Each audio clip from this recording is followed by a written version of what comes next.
Hello, this is Abby. Dear Abby, this is gonna be a long one. Oh boy. Dear Abby, how do you tell the difference between a new exciting crush and a rebound? Does it matter?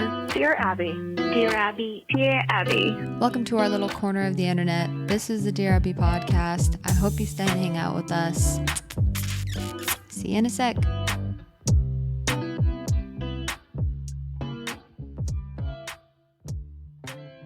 Hi everybody, welcome back to another episode of Dear Abby. I'm your host. My name is Abby.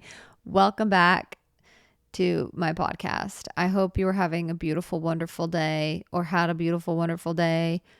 Depending on whenever you're listening to this, thank you so much for tuning in and turning on this podcast. I appreciate it. And also, I hope you enjoy it.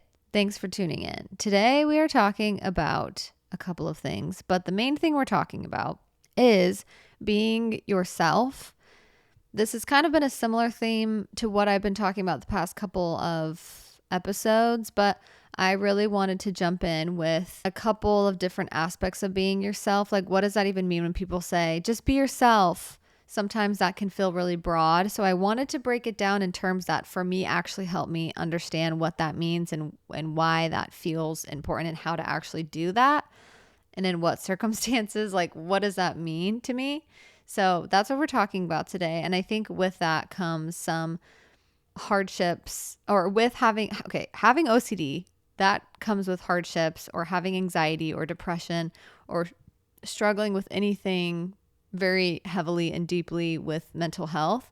A lot of the times that does make you struggle sometimes with being self-conscious or being or having a hard time even knowing who yourself is. Like sometimes we overthink that and it just gets complex and we add it into the piles of things that we ruminate about or are not sure of 100%. Like, so I'm talking about that aspect too, but I really just want to talk about, I think just in general, like just being yourself. But I think that's something that I'm definitely wanting to focus on, is actually being myself, because in a world where we are kind of told what to be sometimes, and even though people aren't saying that and people don't actually really try to do that, it's just a natural instinctual thing to try to conform or try to become like everybody else that we see, to play it safe or like to not get rejected, whatever. We'll get into that.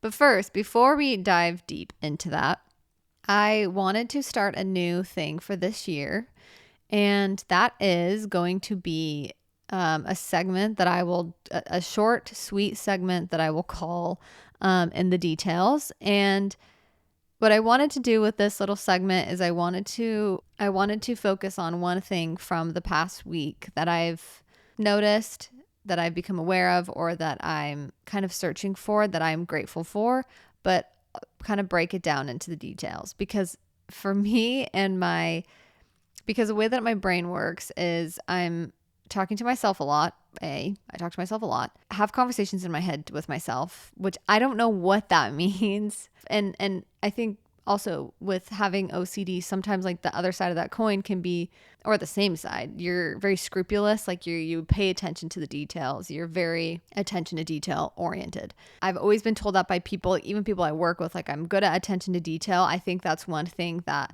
I'm grateful for, like that I have a brain that pays attention to the details, even though sometimes it's a little bit scrupulous and it's can become exhausting. And because you can develop, moral scrupulosity, or where you're paying too much attention to the details, and or you're interpreting it in a negative way, or you're trying to figure out how all the details align, or whatever. But I wanted to do a segment where I just talk about something that I have noticed in the details and kind of express gratitude, but I think just in general focus on something for the week that I'm paying attention to and that are in the details of life. I really think like in the details, in the simplicity, but also in the depth of things is where I find a lot of peace, and also where I find a lot of grounding and meaning. So we'll do that every week. And if I have guests on, whoever, I'll have them answer it as well. So I'm going to jump into the details for the one thing that I've noticed, and also that I'm really grateful for, that kind of goes unnoticed by me most of the time, 100% of the time. My one thing this week is I thought about and I calculated a rough estimate, how many hours my husband has. Now, hold on a second here.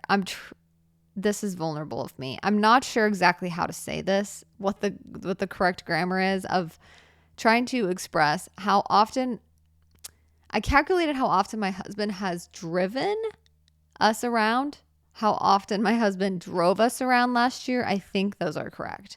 But how many times my husband was the one driving while I'm just passenger princess. I get to sit there. Maybe I'm on my phone. I try not to go on my phone so that way he's not just locked in while I'm just like scrolling or something.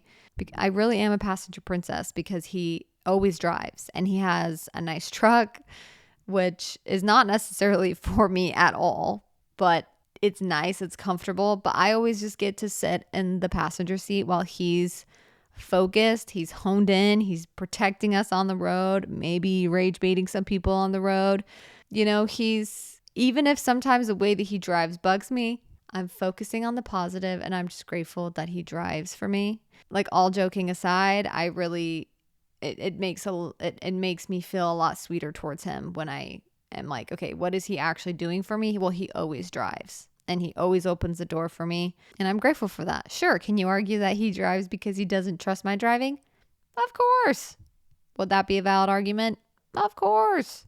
But I was thinking, how many hours has he actually driven us around? Like, probably hundreds of hours the past year.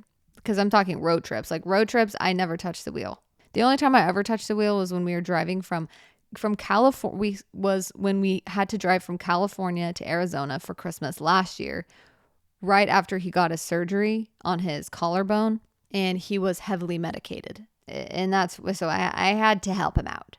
Kind of going back to the purpose of In the Details, as we get into these routines of doing the same thing over and over again, or he drives, you do this, or maybe you drive and he does something else. And can feel the benefits that happen when I really take a second, slow down, and realize he doesn't have to drive me around. He doesn't have to open the door. Nobody's forcing him to do that. He's doing it because for whatever reason, he loves me. A is the top reason.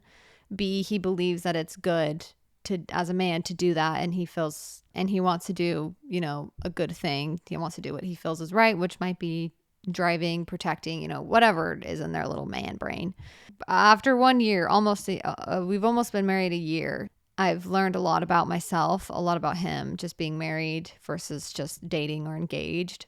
Obviously, you live together, you are doing everything together, so you learn a lot about them. And I'm kind of a hopeless romantic, even though I kind of shove it away. But deep down, I really love romance and love. And I think it's just what you create it to be with the other person. So okay, that's in the details. So now we're going to transition into a short dub and L, and then we'll do the main topic of today's episode. My dub, and I'll make these really quick. So my dub for this week is, now I have my own little personal cycling setup in the closet. So we have a studio apartment, and in our closet we have everything hanging up. There's a little bit of storage, and now we have, in some of the only space that was available, we put my cycling bike. It was a great deal for me. I had to snatch it up. So now I have a stationary bike every night, or like a couple nights a week. And I talked about cycling a long time ago. I've always said that I loved it, and I've always loved cycling, like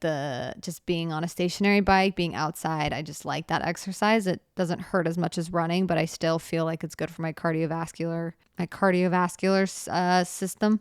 So now I have my own little studio, but it's really tight in there, and there's really barely room to walk, but we make it work. So that's my dub, is that now I have my own little stationary bike, and I just watch YouTube video cycle classes. My L for this week is just going back to work, honestly. That's just a big L. Big L. Big L. Like, the first couple of days back from vacation just suck. You're like, what am I doing here? Wait, I just actually was able to live a life, and now I have to come back here and have to freaking be here with you guys, sitting at a computer all day. Are you kidding me? After I was just playing board games, laying around eating junk food, Red 40, all that good stuff. I guess the more I'm naming things, it's probably good that you go back and have a good routine, because I wasn't really working out. I did go on a few runs while I was, on vacation in Arizona, but you definitely don't take care of yourself as well. So it's probably good to go back, but that is my L for this week. Okay, now let's jump into the meat of today's episode, which is being yourself. What does that mean? First, let me break down what it means for me, and maybe it's similar to you guys.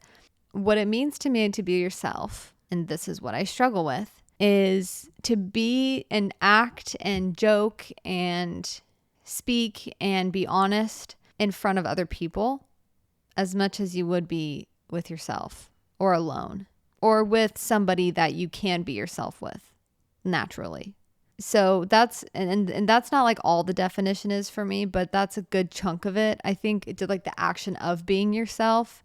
The action of that to me is to do that around people. Be that person, be yourself around other people and not be scared of judgment, criticism, or if they are misunderstanding you, if they don't think you're funny, if they think you're cringe, they just plainly don't like you. That to me is the action of being yourself, is to actually express yourself. Be the person that you know you are and not worry about what other people are thinking of you.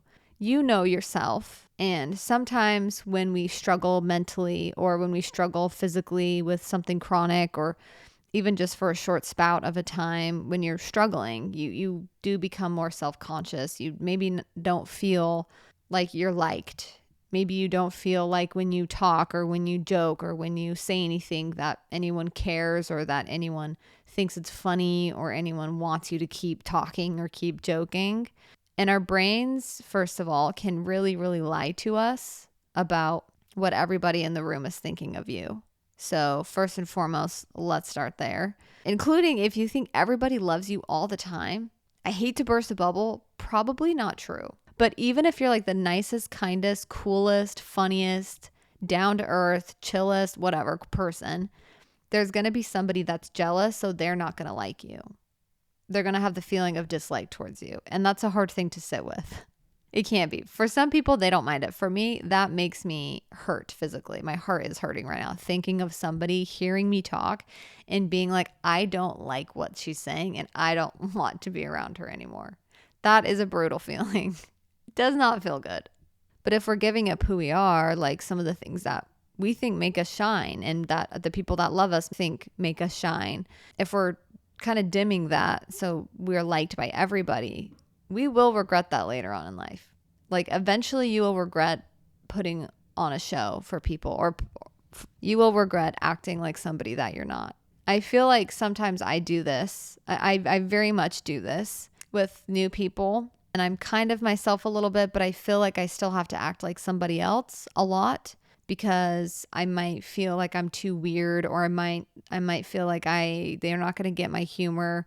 Being sensitive to maybe how something I say could be perceived can be helpful because it makes me choose my words pretty wisely, which is a good thing to do, I think. But also sometimes it can go a little bit past being just cautious and almost turn into like being paranoid or kind of shutting myself down completely. So that way I don't ever hurt anybody and I should never say anything. And it turns into more of an obsessive way of thinking. And it's hurtful to me because I don't feel like I can be myself and that's enough in a social situation. So when I refer to just being yourself, that's what I'm referring to as action of with a group of people, maybe newer, maybe you've known them for a while, you're just slow to open up, to just be yourself. Don't try to be anything other than what you are. Learn to not ruminate or obsess over whether they like you or not. And then also being yourself and not being scared that somebody's going to continuously take things the wrong way. Now, if you say something and somebody comes up to you later on and says, hey, that kind of hurt my feelings, then listen to that because you might have hurt their feelings. But if it's somebody that's going to continuously try to misunderstand, continuously take things the wrong way, the people who are searching for something wrong that you're going to say, those people don't know you. They don't know your heart. They don't know you.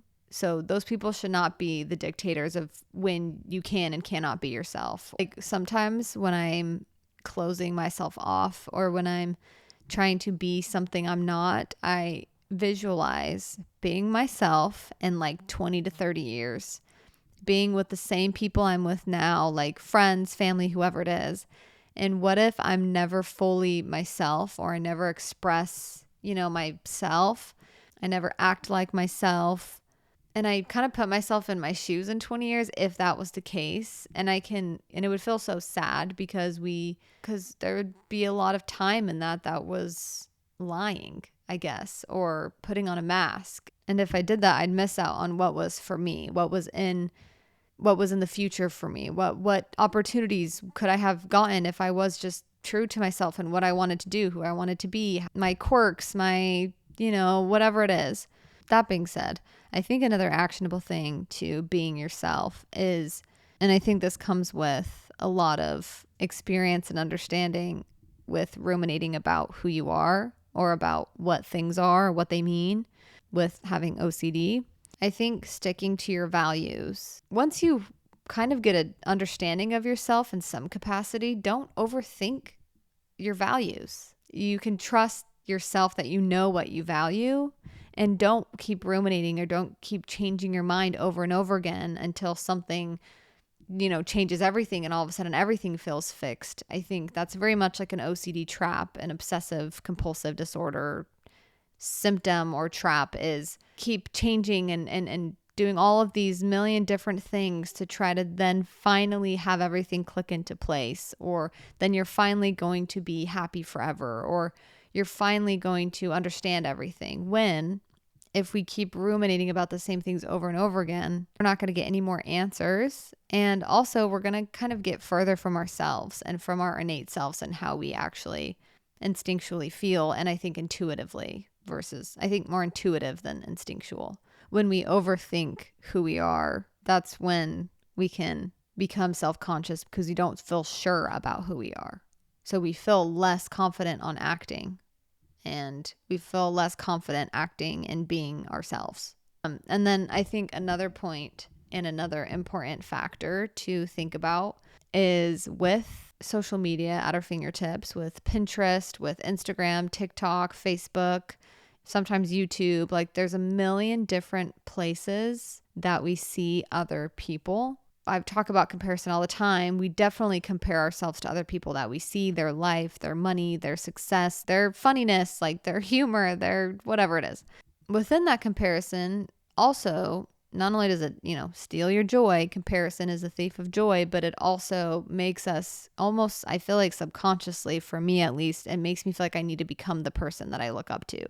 And not like look up to as in I know them personally, but like, oh, they have beautiful hair, or oh, they have beautiful skin, or they're so funny. Like I need to be like them. I need to joke around like them. I need to be them.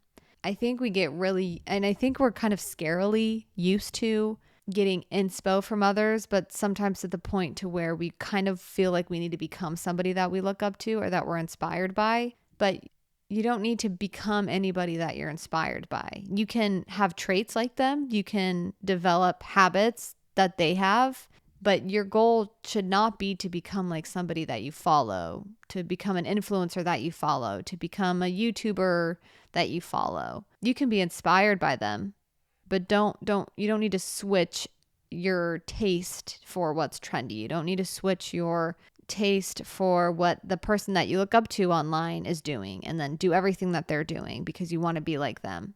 Because I think within that, you can kind of lose yourself a little bit. You can feel like you need to be something else because who you are isn't enough. Or so I think within being inspired by other people, I think obviously I love Pinterest. I love getting inspired by other people's artwork. I love being inspired by other people's stories. I love listening to people's stories, and I love listening and watching and, observing all of that stuff. But I have to be really intentional and really aware when I'm starting to kind of change what I like and my taste for what I think I need to like, or what I think this person likes, just so I can kind of morph into that because I look up to them in some way. But I definitely like to copy habits, or if they say they do something that really helps and I admire their work, then I'm going to do that one thing. But I think there is an important line and distinction between that being inspired by somebody and watching, how they do what they do and not trying to become who they are. I think we all have our little special magic dust and our little gem that we don't want to dim, and that you don't need to become somebody else in order to feel fulfilled or feel like you're enough or feel like yourself. That's what sometimes it's hard to turn inward and acknowledge that we might be trying to become like somebody else, because it might show us that we have some pain within us and some things that we don't love about ourselves, and we don't want to face that. It doesn't feel good to feel that deep sadness that comes when you don't feel like you really love yourself and that you don't feel like yourself is enough. I think that's why sometimes we do go after. I think that's why influencers can be so big, is because sometimes, and not for everybody, like I like influencers and it's not always like this, but sometimes, especially when you're young and you're impressionable and when you're trying to figure out who you are very inspired by other women. And it's good to have people you look up to. But if you are in a place of insecurity or I think just vulnerability, sometimes that admiring can turn into a replacement to put our attention onto somebody else. I need to be like this because then I'll get the attention that they get. Or maybe I need to be like this because then I'll have the success that they do. And then I'll be them and I won't have to be myself anymore. I think the difference, I guess, between when it's harmful is just when you're trying to escape yourself to become somebody else. I think when you even me just saying that, I can feel there are points of myself that I still try to run from, or that it's hard for me to come to terms with. And also realizing there are some parts of me that are trying to be like other people that I'm not.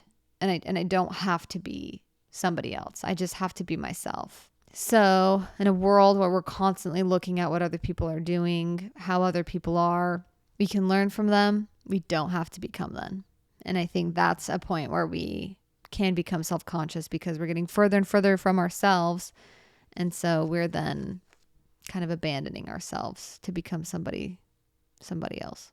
So overall, being yourself, I think, opens the most doors. It creates the most opportunities, and they're authentic, they're real opportunities. They're going to feel more aligned because you're being yourself. So that way you attract the things that like who you are. You'll attract the people that like who you are. You'll attract the people, the jobs, the opportunities, the hobbies, the experiences that like who you are. I think that's all that I wanted to talk about with that. Okay, cool. We don't have a Dear Abby this episode again. That is my number one thing to do this week, is to set up the forum so that way people can just submit, and it's super easy, and you can just go to my Instagram, click on the bio, and you can write in your question. But yeah, please send in Dear Abby submissions if you want. You don't have to. Don't make anyone. You don't have to do what everyone's telling you to do. Well, that's it for today's episode. I hope you guys enjoyed this episode of the podcast. If you want to hear me talk about anything specific this year and the next coming weeks, months, give me a message. Send me a message on Instagram. I'll set up the forum so you guys can submit those Dear Abbies there. And also, yeah, please submit those. Please, please, please. If you want to support the podcast, you can leave a rating and review on Apple and Spotify, as well as I post everything on YouTube as well. So you can go there and comment, like, subscribe, do all that stuff. Leave a rating and review on Apple and Spotify. And if you want to go above and beyond, you can always post you can always post my story you can always post my podcast on your story. You can always post my podcast on your story, or you can share it with a friend or family member. Thank you guys so much for listening, and love you. Bye.